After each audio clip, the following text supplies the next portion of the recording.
Hi everybody, and welcome back to my channel. This is Marquita here with Late Nights Early Mornings. Please make sure that you like, follow, and subscribe if you like what you see here. Everything will be linked down below, all of my social media handles, as well as my blog where you can check out some of the other things that I like to do. Today I just want to talk about some Walmart finds that I have, as well as showcase a few other new plants that I have just recently added to my collection. So if you have been following me, or if you've ever seen any of my videos, you probably know that I have a thing for houseplants. And probably in the past year, so not long after things started closing down for the pandemic, so for my area that was like mid-March of last year, I started purchasing, Lowe's became my best friend, and I started purchasing houseplants. Now, I am someone who gardens, and I live in an apartment, but I do use my Aero garden for indoor gardening, and I also have a really nice sized balcony, and my apartment faces a good way where it gets a decent amount of sunlight, so I am able to grow things out on my balcony as well. Last year, I had all kinds of veggies. I had tomatoes. I had lots of herbs like mint. And speaking of mint, my mint is a survivor. When the winter came, I just left it out there, and it eventually turned brown in a lot of spots. And I didn't water it or anything because I thought, okay, the mint's gone. I'll just start over, next spring. But lo and behold, as I was checking on and kind of clearing out the old stuff and getting ready for this year, I noticed that some parts of my mint, I would see a little speck of green or whatnot. And if you're not familiar with gardening, especially with herbs and things, you can kind of tell by the stems whether or not the plant is actually dead or if it has some potential for life. So if the stem is like completely brown and crispy, it's a goner. But if you see some green in there somewhere, then it's still somewhat alive. So you may just need to trim off what's dead and let it go. And that's kind of what my mint was looking like. I would see little pieces here and there of green.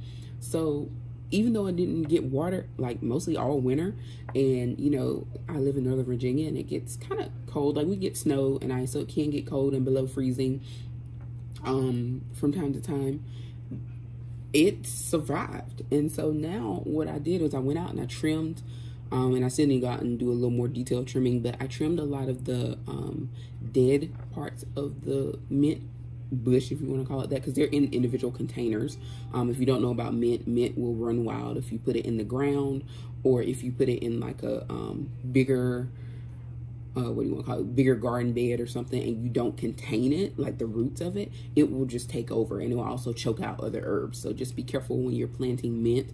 So that's why it's best to just put it kind of in its own little spot or own container where it's isolated, and that way the roots and everything can only go as far as you allow it. So the bigger the pot, the bigger it will grow. So there's no need to worry about that. If you put it in a big pot, you'll have tons of mint, a nice bush looking thing of mint, if that's what you want. So it will, the roots and the mint will grow as much as you allow it to do so. And like I said, it is very resilient, obviously, because it went a whole season of no water and in all kinds of conditions, and it's growing back. And now if you look, and I may do an update later with what's going on out there, since I am getting ready to kind of plant what I'm going to plant. I don't think I'm going to plant anything else outside. I'm just going to tend to what is still growing out there, which is pretty much herbs in their individual containers, so that when I do get ready to move in the next month or so, those will be easy to move because they're in just single containers. I can just pick those up and take them wherever. So that's not a big deal, but I don't want to put anything in my large planters or grow anything like a tomato bush out there or a tomato plant out there. Not yet. So I'll probably do that wherever I relocate. So anyway, back to the mint. The mint is very resilient, and I go out there, and now my mint looks just like, I had planted it, and it's growing as it should. So once I trim all the dead that's just there, because essentially that's all it's on, it's just there, the green is coming through. Like, it looks great. Some of it looks like it's ready. I could probably go out there and start harvesting some of it. So I had sweet mint, a bunch of sweet mint. I had like three different pots of sweet mint, and then I had apple mint, which I actually had to order clippings from Etsy because I couldn't find it, in my local Lowe's or garden center. So I ordered the apple mint. I had a variety of mint. I had you know, sweet mint, and then I had chocolate mint, which I put in a bigger container, and I don't think it survived. And I might go check it and see if there's any signs of life out there, but I don't think it survived. But the other ones in the smaller containers, they're kind of like average size, like 5-6 inch pots, they all survived. The apple mint is coming back and flourishing. I had lemon balm, same thing. It was like completely brown. I almost tossed it because I was like, it's all brown, it's dead. Yeah, now it's nice and green and flourishing. So herbs are very resilient. So if you're somebody who's just getting into gardening, or you're wanting to start and you're kind of like, well, what are some things I could grow that one has a lot of uses and is easy to care for? Mint.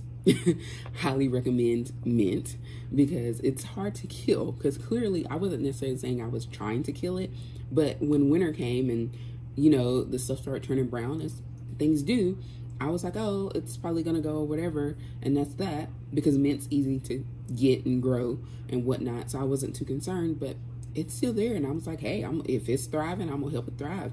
So it wants to be here, and I'm gonna go with it. So mint is very resilient. The lemon balm. So get some herbs if that's what you want to do. Get those. They will bounce back. Even my little strawberries out there, where the whole planter was brown, and I thought all the leaves, everything was crispy and brown. There's still some pop-ups, nice and green, brand new growth, flourishing. I don't know how. I have no idea. But hey, if it's trying to grow, I'm going to just continue to nourish it and see what happens. I'll go with the flow. But all that is said, to go back to my houseplant situation. So like I said, I've been an outdoor gardener. Then I started bringing things inside. So I really wasn't into houseplants, just because I always felt like, you know, my parents and stuff had houseplants, but they usually just had traditional like green plants. And I'm just like, I don't really just want like a plain green plant that doesn't really do anything exciting. Like I can't eat it. And it's just green and it's just gonna sit there.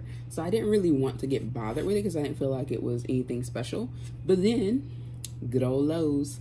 I went to Lowe's and I started looking around and I started exploring different types of houseplants. So, you know, my mom always had the kind that you put in the basket and you hang, and, you know, as they grow, they run and they come down. So those are the types of houseplants that I was familiar with. And chances are they were probably a pothos, but, or some variety of pothos plants, very easy care. So I started looking around, and my very first house plant that I purchased was a Chinese evergreen. Now, they come in a variety of, you know, formats, if you want to call it that, or species. The one that I purchased was, has the red in it. So it is not only just solid green, but it also has like red in the leaves, which I love. So I purchased it. I want to say it's the Aglaomia. I'm not sure if I pronounced that correctly, but it's the red Chinese evergreen. And I love it. So it was a very beautiful, full, luscious plant. I think I paid $30 for it. Probably the most that I paid for any houseplant that I own as of yet.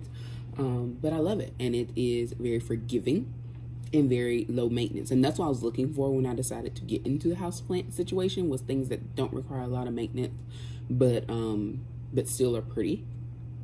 And it is beautiful and growing. And then I followed up with a snake plant.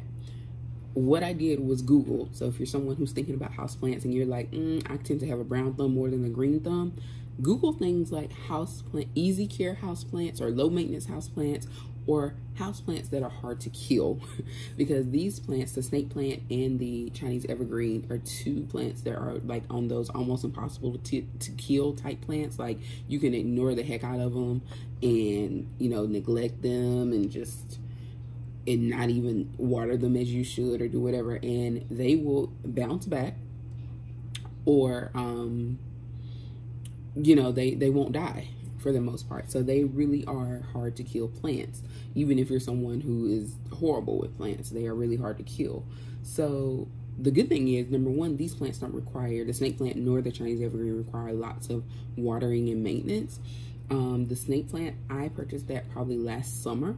I have watered that plant one time since I have brought it home, and it is perfectly fine. It's actually sitting right next to my computer desk here, and it is perfectly fine, and it is thriving. It is very nice and green. I got a beautiful pot from Lowe's that's in. If you check out my houseplant tour videos I have, you will see it featured. I'll probably do an update soon because I have some more that I'm going to show you guys soon.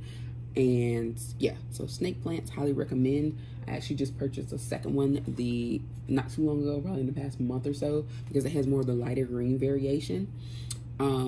So they're very affordable, very easy to care for, very easy to find, and again, low maintenance, super low maintenance. And so that's my houseplant story. And I do have a whole rack of houseplants, smaller plants that are in individual size pots that, like I said, if you check out my houseplant tour, you'll see those. But what I want to show you today are some new additions to the houseplant family. And I also want to show you some items that I purchased, some new pots that I purchased to put my new houseplants in from Walmart. So we're talking about affordable and cute and stylish things. And easily accessible. I like to showcase things that no matter where you live, for the most part, you can probably go to the store, or you can order it online.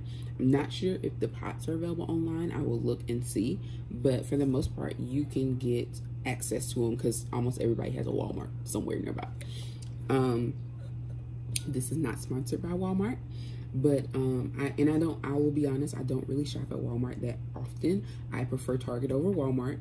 And part of that is because, number one, where I live, there are 4 Targets within a probably 10-mile radius of me compared to 2 Walmarts. And the 2 Walmarts are in 2 different areas. So it's like one Walmart is on a completely opposite direction and end from where I live, and then the other Walmart is also in a completely opposite direction. So they're not even close by, whereas there are 2 Targets. Like if I'm going in the same direction, I can hit 2 Targets. So that is why I prefer Target to Walmart, because there's more of them, so they're more easy to access or get what I need. And I just like the quality of a lot of things that Target sells as opposed to Walmart. And to be honest, Walmart used to be a lot cheaper in terms of price. You would maybe see a significant difference, but now I have been noticing, because I do comparison shop on certain items, and Walmart is getting more expensive. And to me, that would be okay if the quality was matching the price. And I don't see that in, like, say, clothing or things like that.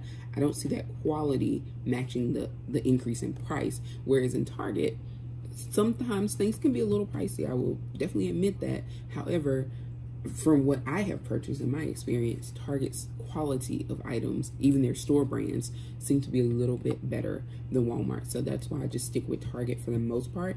But there are things that are specific to Walmart that I do like, and I will go to Walmart for that purpose. And one of those things are these planters that I'm going to talk about.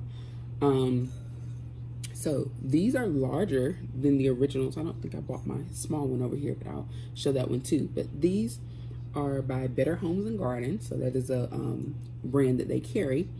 And this is a 5-inch planter.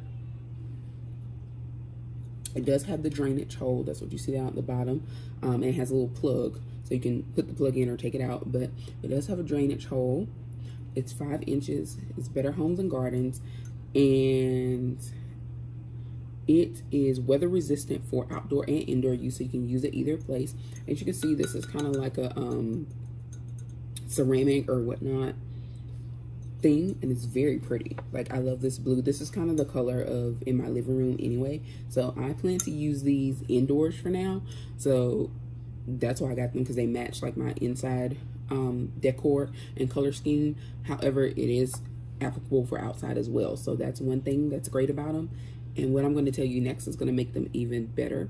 They are $3.97, which for this size and this type of planter, you can be paying, 10 or 15 bucks a piece in some cases, depending on what store you're shopping at or where you get them from. Like if you order online, I've seen them on Amazon for like a 2-pack of these will cost you like 15, 20 bucks.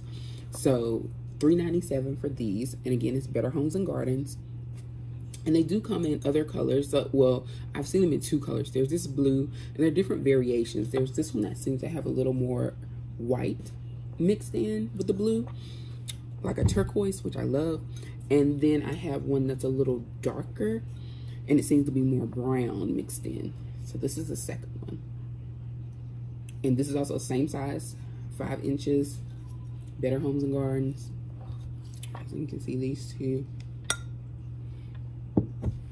And then they also came in a creamy white color, so like kind of like an off-white cream color. So I picked up 2 of each. I got 2 blue and 2 of the white.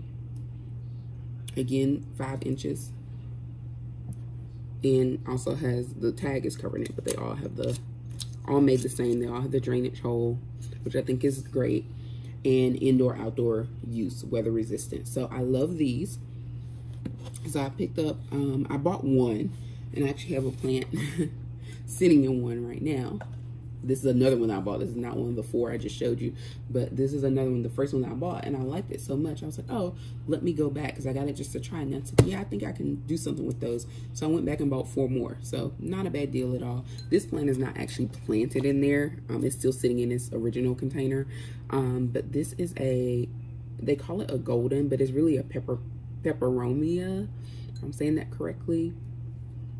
The golden variant of it. Because you can get peperonias, they're just like green. But like I said, I'm not just a plain green color person. So this one was also purchased, this plant was also purchased from Walmart. Not in the same shopping trip, but it is a Walmart plant. And the brand is Exotic Angel Plants, which Lowe's carries a bunch of them as well. And this particular plant likes medium light. It is a house plant, but it likes medium light. And you just water when the soil feels dry, so it's pretty easy to care for. Right now I just set it in here, and I put some water in the bottom, which it looks like it has absorbed, so I might need to add some more in there. But I just poured like water in the bottom. And because these plants, and you've probably heard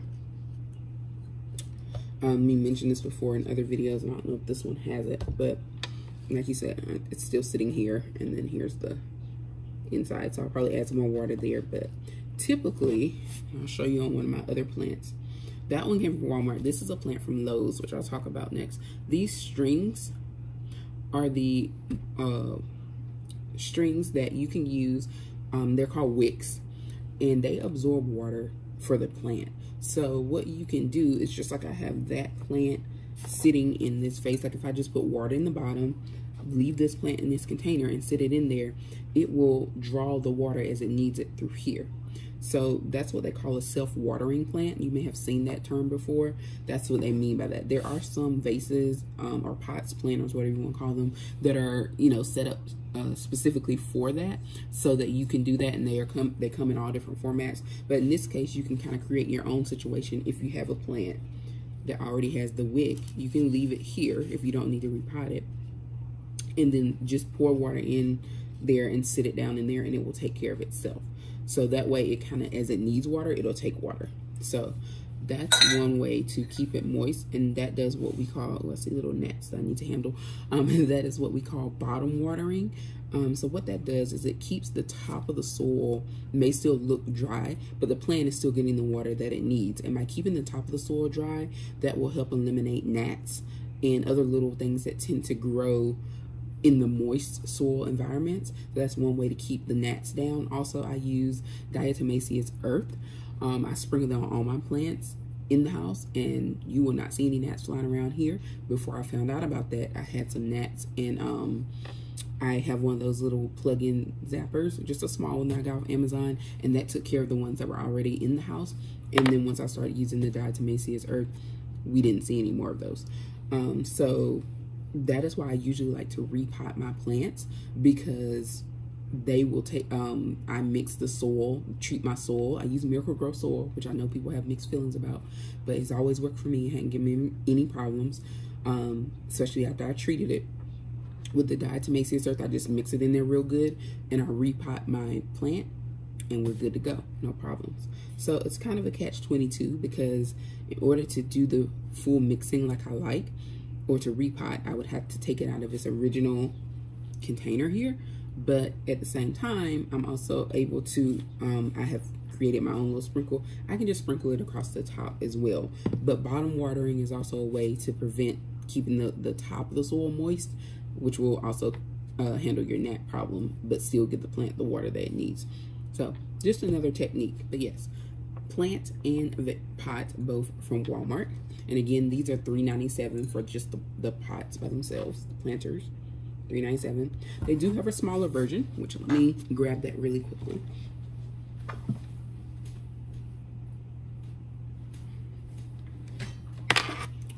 Pay no attention to the droopiness I am propagating right now, so that's why this looks a little sad.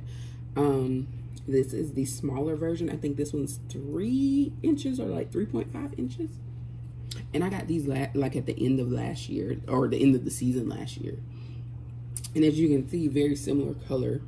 So a little bit lighter, but very similar pattern and design, just a smaller version. They do have this, I think they still had this size, but I didn't need this size. Now that I have them, I put a couple of succulents in here before. I have aloe plants, so I bought them. They were small succulents. I put them in these, and so now I just upgraded to the big ones, the 5-inch, which will probably hold all of my new purchases that I'm about to share with you. I think these were $2.97, so like since they're a little smaller, they're like $1 cheaper.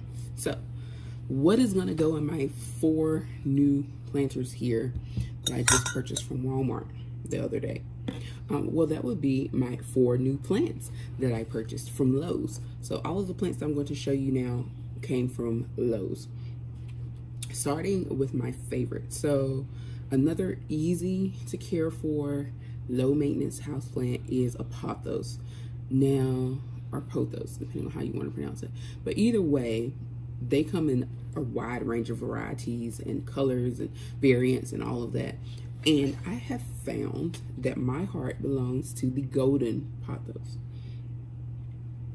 So I already have 2. And they're sitting behind me. And I went to Lowe's yesterday. Yeah, yesterday. And they had 2 more that were just so pretty and full that I could not resist. Because one thing about house plants and pothos plants and all of any plant really, when you're shopping for them, sometimes the big box stores, they do water them, they do whatever, but they're not in the best care compared to like if you're shopping at a nursery or somewhere where they actually, you know, really focus on the care of the plant. They don't always, you know, they're not always in the best condition in terms of leaves. Not saying that the plant is not healthy, but the leaves. So sometimes they might look kind of beat up. They might have brown spots. They might have all of that going on. They may not be as full and flourishing like they would be if they have been properly watered and properly everything. But this one was so pretty, and I hope it comes across. This is a golden Pothos. And this is what all of them tend to look like. Now, of course, like anything else, the variations here will vary from plant to plant, and light can help that be darker or lighter or have more occurrences of it and all of that. So it's kind of like anything else, just like us as humans, and we have DNA or, you know, different genetics that give us different features. Same thing with the plant. You know, it could have, you could have some that are more on the green side with less of the color variation, and then you may have some that are more varied in color. And of the ones that I have, some of them are a little lighter green, but they have like the dark green part is a lighter dark green, and then their white comes through a little more, or yellowy white comes through, and then others are a little darker, so the contrast is even more because it's such a dark deep green leaf that the color contrast comes up. So I just love them, and I love the varieties. But this one, as you can see, it's a pretty full amount in that thing. It's a good size clipping. And this was only $3.98. So Lowe's usually has them in sizes. So this is a 10 ounce. These are usually $3.98, this size pot or whatnot. And again, it has the self-wicking, which for plants like this is even better because they don't require a lot of watering. Like meaning like every day or even every other day. You could probably go a couple weeks, you know, water like once every 2 weeks or so. And so these are really helpful for not overwatering. So really the worst thing you can do for this plant is overwater it. But again, it is relatively forgiving, and it will let you know when something is wrong. So if you overwater it, it may, the leaves will start to curl, and it may droop a lot too. When it's underwater, it would also droop. So when something's up with these plants, they will let you know. And so the indicator, the main indicator is if the leaves are curling and if the plant is drooping, because as you can see, they're pretty upright. Now, they will naturally start to, as it gets bigger and grows, it will start to trail, as we call it. So the leaves will start to, you know, droop naturally, but the leaf itself won't be droopy. It will just start growing in a downward motion. But pay attention to the leaves, and it'll let you know when it needs some attention. So again, golden pothos. This is also the exotic angel plants company, which I think all of these are, and that's a brand that Lowe's mostly has a lot of those. These enjoy low light, and so again, making them very easy, and you just water when the soil feels dry. So again, they're easy for bottom watering, is a great thing for them. So this is one of them, and then this one, I really feel like I got a deal. Also $3.98, same variant of plant, the golden pothos. But look at this, look at the thickness of that branch. And this one too. Like, this is a good solid pothos. So I was excited to get, that's what drew me to this one. Now this I purchased, this is what I was talking about when I said the conditions of the plant. This leaf is probably going to get trimmed off soon, because as you can see, it was a goner. It's dying, and this is pretty much what it looked like when I bought it. But as you can see, the rest of the plant is very healthy. Look at the variations there, the color. I love it.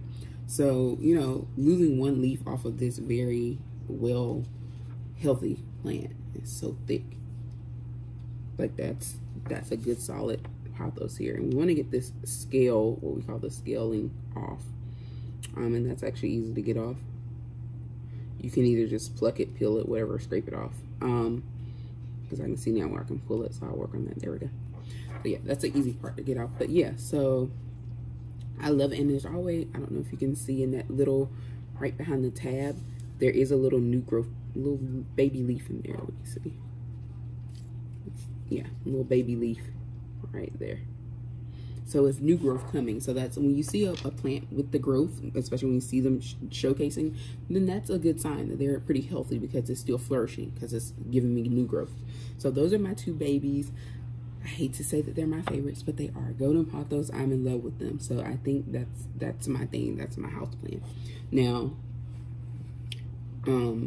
like I said, I love, as you can tell, I love those variations there, because this is a Peperomia, and the texture on this is so interesting. It feels like a plastic plant, but it's real. This is a real plant, but it feels plastic, and I like that. And even the solid green ones feel the same way. So two other plants that I purchased from Lowe's. One is a replacement, and that is a purple waffle plant. So now, my favorite color is purple. So for no other reason than that, that's why I purchased this plant originally, because like I said, this is a replacement plant actually. I had two purple waffles that I purchased over the summer, and one of them was what I call a rescue plant, meaning it was on clearance, so it wasn't in the best condition anyway, but I was like, it was like $1 and some change, so I was like, hey, I'll take it. And it unfortunately did not make it. So it did last for a while. It didn't just die as soon as I got it home. It grew for a while, but then it just started dying. I don't know why. And I didn't do anything different. I had repotted it, and it was growing and, you know, giving me some new growth and everything. And at first a few leaves died, which is not unusual, especially when you rehome a plant. But then it just never seemed to straighten out. So it finally just completely died. But then I had a second one, which I think I just purchased. Like this one, it was not a rescue plant, and it's doing fine. It's actually growing larger, and it's doing fine. So I didn't do anything differently. I potted it in the same type of soil. I put it in the same size planter and everything, and it's doing fine. So I don't know what happened to the other one, but this is just a replacement for that one that, you know, left us. Went on to that big plant nursery in the sky. So I got this one. Like I said, my favorite color is purple, and this particular plant is known for its one first color, purple waffle. So you see the purple on there, and then that kind of crunchy look. There's nothing wrong with the leaves. This is actually how they look. They have like, they feel like a waffle pattern, or have a waffle pattern. So this is why they have that name, the purple waffle plant. So I love it, and I love the way that purple's coming through right now. So this is my replacement for my other one. And then there's another, this is also the same family, waffle plant, but this is the Snow White waffle plant. And as you can see, it has that purple coming through as well. However, its other color is white. So it's white and purple, whereas the other one is green and purple. So I just, again, because it's purple, it's really the only reason I don't have any other rationale for purchasing it. I mean, it is unique looking, I had seen them online before, but I hadn't seen it in store, and it may be because of the season or whatnot. But yeah, that's mainly the reason I purchased it. It's because it's purple. I would say that I like the Waffle Plant. Like, I think this is beautiful to me. However, it does seem to be a little finicky sometimes. And like I said, one didn't make it and my other one is flourishing. So I don't really know why. So I wouldn't buy up a ton of these just because I don't like plants that are picky and finicky and just need a whole lot of excess. And these plants require medium light. So I do have them sitting next to my window in my living room, which is a huge sliding glass door that leads out to my balcony. So they get lots of light. And I also have grow lights over there. So they get a little, like 2 to 3 hours of light from my grow lights at night. So they're good to go with light. But yeah, medium light for these. And a lot of times plants that have these colors or variations of color, they do require the light, because the light is what helps give them their color. It's not to say that these plants can't grow with less light, but what may happen is that you start to see the leaves just growing green. You'll see less of the purple coloring coming in. So that's why some plants require a little bit of light, especially those that have the variants, because that's what brings out the color, is the light. So, or helps that develop. Same thing with the Pothos. Like, if it didn't get, it's a low light plant anyway, but you know, that's like thinking of an office building or something. That's still light. So it doesn't need direct sunlight, definitely not. But you know, being in a window or being somewhere, like getting the light, that will help bring out those colors. But if not, it'll just grow green. So it's not like it'll die. It just won't give you that color. So if you purchased it like me, your purpose for buying it was for the color variation, then you want to keep it in the proper lighting to keep that coming as it grows new parts. But if, say, you just say, well, I just like the Waffle Plant and I just like the leaves, I don't care if it's purple or not, no big deal. Just make sure you take care of it, water it and all that. So this one also water when the soil feels dry. That's pretty much the requirement for all of them. And then, you know, adhere to their lighting. The Pothos are low lights. These are medium light. I really try not to buy a lot of plants that require medium or high light, just because in my current apartment, like I said, I only have that one huge window, which is a sliding glass door, and that section is full. I don't have any other room or any other way to get the plants over there where they get that light. So if they require medium to high light, I don't have a lot of space for that. But they're low light plants. I can put them anywhere. But I only have those 2 windows. I have that window, which is a sliding glass door, and then I have a window in my bedroom. So I don't really have a lot of light coming in, like sunlight coming in through a window somewhere that I could put a plant that would require like some kind of, you know, medium light or high light. So I don't do that. I don't purchase plants that require that, or too many plants that require that for that reason. However, like I said, because I will be moving in the next month or so, that is one of the things I'm looking at, is somewhere that has either lots of windows or, you know, a room that has a lot of places that I could put plants with windows, or a sunroom, any of that. So it's a little crazy that I'm kind of shopping for, you know, looking at apartments based on the amount of light that it gets for my plants, not so much for me. But I did find one apartment that has a window, and the way the windows are, like, it just carries from the living room into the dining room, and the whole window has like a seal, and I could put all my plants across from one end to the other, and it will hold all of my plants and still have room for plenty more. So I'm just like, I kind of want that apartment just because it has plenty of room for plants. So seems a little crazy, but hey, maybe I'm the crazy plant lady. But either way, I just wanted to share my new additions to my houseplant collection. I'll probably do an update video soon on the houseplant tour, and also my good little finds at Walmart. Again, these are $3.97, Better Homes and Gardens 5-inch planters. And all of my plants that I showcase, well, all of the ones in these containers here, the 2 golden pothos and the waffle plants, they are all from Lowe's. They were all $3.98. And the one plant, the Peperomia, this one actually came from Walmart, and I'm not sure how much it was. Let's see if it says on it. It was $2.94. So not a bad price there for this plant. So thank you once again for watching. I hope that if you have any love for the plants or desire to have start some house plants, that you will take a look at some of these. And I would highly recommend, of course, my golden pothos. Very easy care plant. Snake plants as well. You can literally ignore it and it will be fine. So yeah, thanks again for watching. Please make sure you like, subscribe, and follow me on my social media outlets. They're linked down below. And also check out my blog for other cool things and more updates on some of the things I'm doing around the house, as well as my plants and how it's growing. See you next time.